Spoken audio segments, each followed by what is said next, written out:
Good morning, Bird Brains. Today is going to be a little bit different style of video, doing kind of like a voiceover. It's just way too cold to write right now, but I needed to make a video to address all of the recent YouTube changes and kind of voice my opinion on them.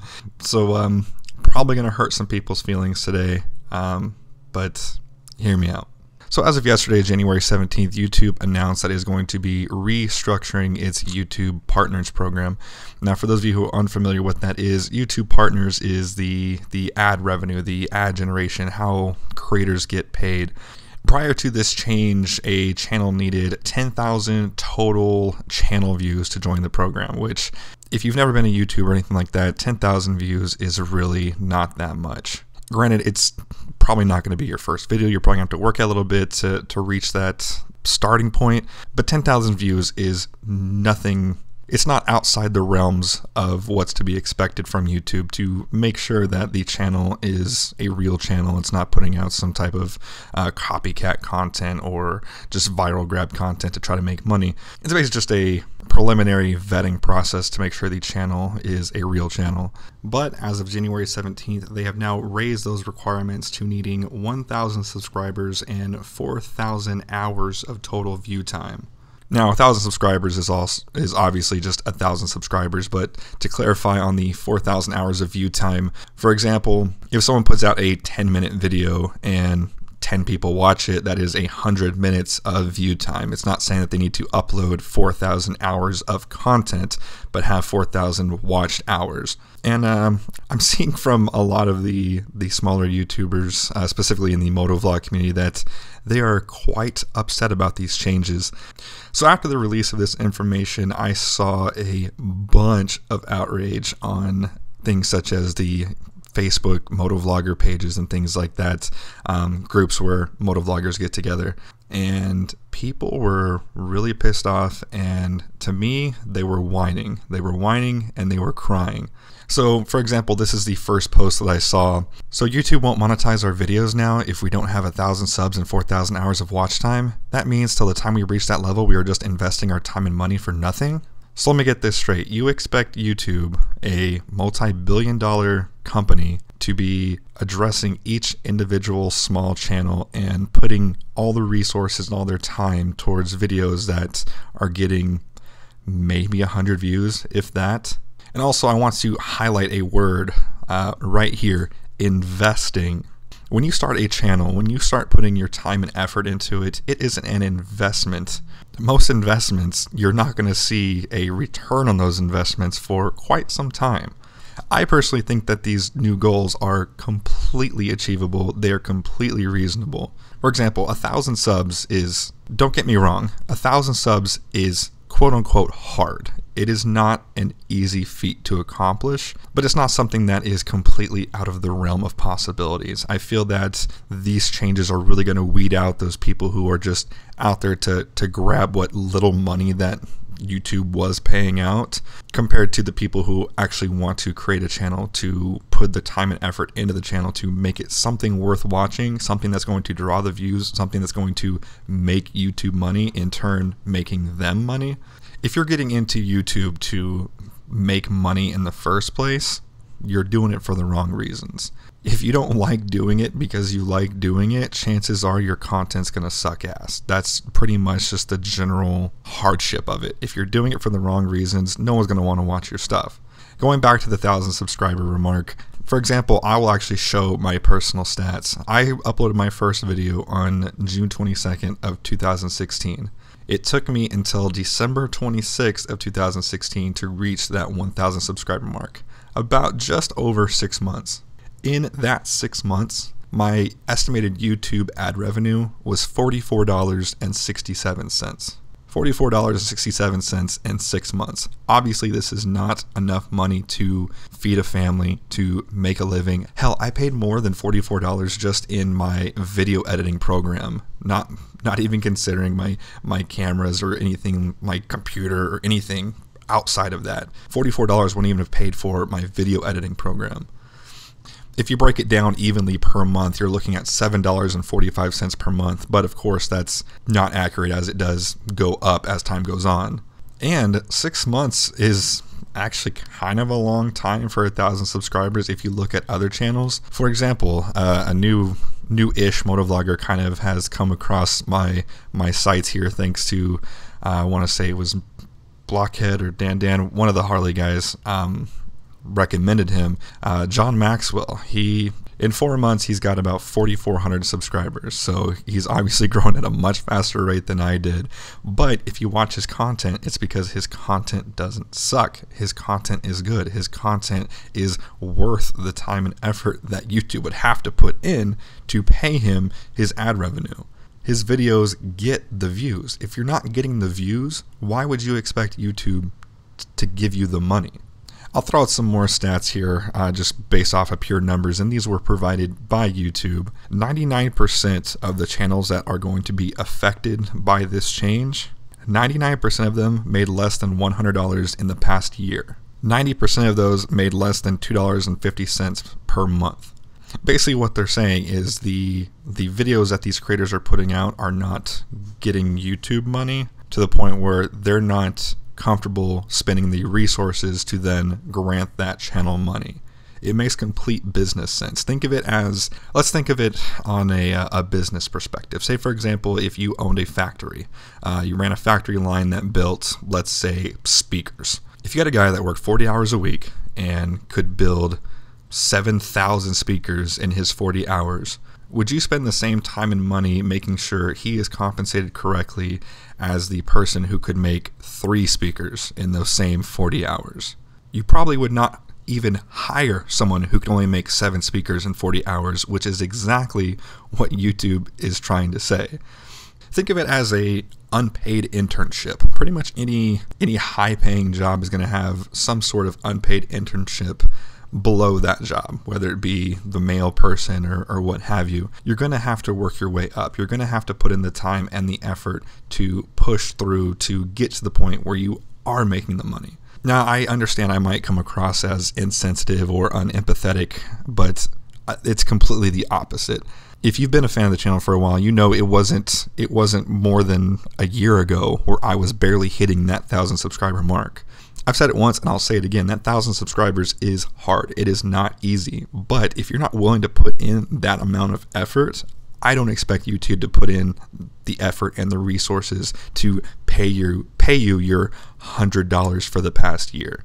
Now, one thing I do want to point out that I do not agree with this new YouTube change, and this might become clear by the time I'm recording this episode, but as of the time of recording, it doesn't look like YouTube is going to offer to pay out any ad revenue that has been generated prior to not meeting the requirement. So basically what I'm saying is you have to, when you first start your ad revenue program, you have to hit $100 of ad revenue generated before you get that $100. So you can sit there at $99.45 for a year.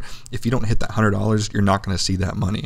What I don't agree with is, like I said, as of recording this video, if someone doesn't meet that requirements and they're going to strip them from the partner program regardless, there's no way for them to claim that sub $100 value. So say, for example, like if someone did have $75, $80 of generated ad revenue, no matter how long they've been working at it, if they don't meet that requirement, that money's going to go away. Now, that I don't agree with. I think that should be paid out regardless.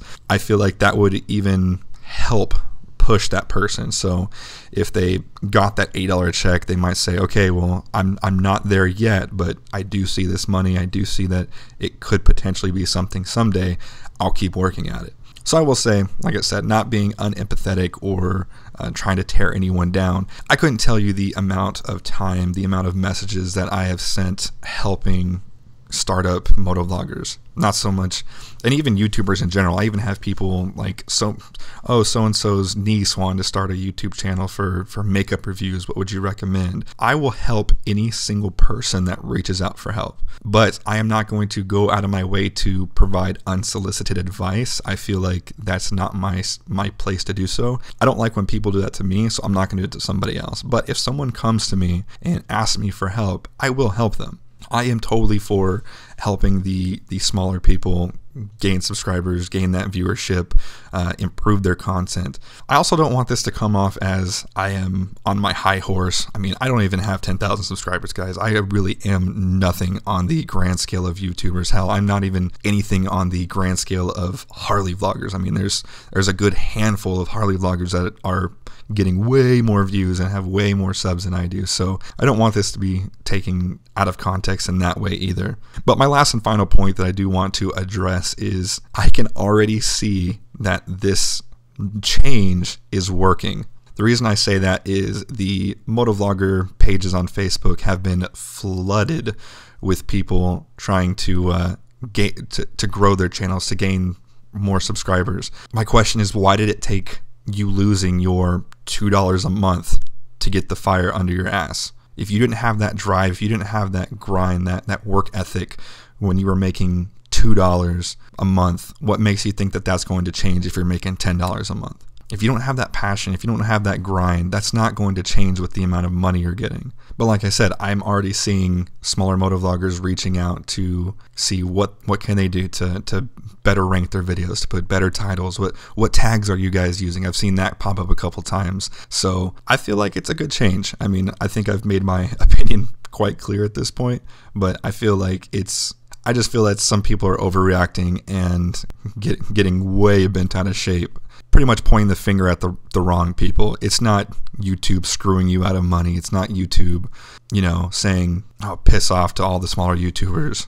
I even saw, I'll pull up here on the screen, on one of the Facebook groups. Seems to me they're solving the "you demonetized to my videos" complaint by just telling us to all go away. I don't think that's even remotely correct.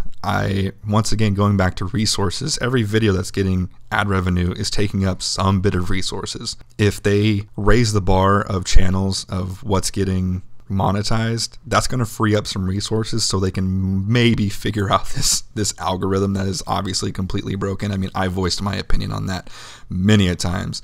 I would say anywhere between 5 and 7 out of 10 of my videos get flagged for demonetization. Like, I have been very vocal about that. But also another change that I'm very upset that they released this in the same kind of press release is that coming in the next few months, YouTube is actually introducing a 3-tier suitability system, which is basically going to be them giving marketers more control on the trade-off between running ads in a safer environment versus reaching more viewers. So I feel like changes are coming on the algorithm, and I really hope it is, because I mean, I would say that more than anything is hitting the smaller channels. For example, I'm right in that gray area, because most of my videos get between like 1,000 and 3,000 views. But if I get hit for demonetization or unadvertiser friendly, I don't get any ad revenue on that first 1,000 views. Well, by that time, that's pretty much most of my views. So I would say the more resources that they free up to fix that issue, the better. And if that's going to mean raising the bar for these smaller channels, I'm okay with that, because I feel, once again, why did it take losing $2 a month to light a fire under your ass? I even saw a post. It was actually by Motovlog Ignite, which, let me say, the page is pretty much dedicated to supporting smaller channels, smaller motovloggers. So I'm not criticizing the page, I'm criticizing one of their posts. The post says, "Everyone go support smaller channels because YouTube sure doesn't." My question is, why did it take losing the $2 a month for them to start pushing that message? Why does YouTube have to support them? If revenue really is a big issue, there are so many more revenue sources that you can get if you've got the following, if you're putting out the quality content, if you've got the grind, the passion, the drive to put out good content. I'll be upfront. The amount of money that I make on YouTube is absolutely nothing compared to the stuff I make on Amazon, the stuff I get from other companies like Get Lowered and Bunking and stuff like that. Granted, they're paying me in parts, but it's still cash value that I would have spent my money on regardless. So basically, I'm just going to wrap up this message with, if you're one of the ones crying about losing your $2 a month, take that effort that you're putting into crying, to bitching, to complaining on Facebook, and go do some research. Go find out how can I make my lighting in my videos better? How can I have better audio on the bike? What kind of videos can I make to draw in the views? Just literally just transform that negative energy into something that is going to benefit your channel, and I think you'll be very surprised with the results that you find. Well guys, I'm sure this one's going to stir the pot quite a bit, but I do want to hear your opinion. Once again, I'm only one person. I try to look at it from the other side as much as I possibly could. To me, it was fairly easy because like I said, I wouldn't have passed this mark a year ago. I wouldn't have. But I don't feel like this change would have kept me from getting to where I'm at today. I really don't think it would have hindered me whatsoever because like I said, I wasn't even paying for my video editing program with the stuff that I was making off of YouTube. You're going to have to put in some money. You're going to have to put in some time. You're going to have to put in some effort to put out quality content. And that's what's going to separate the quality content from the other garbage that is now demonetized and not going to be getting promoted by YouTube. But like I said, I'm only one person.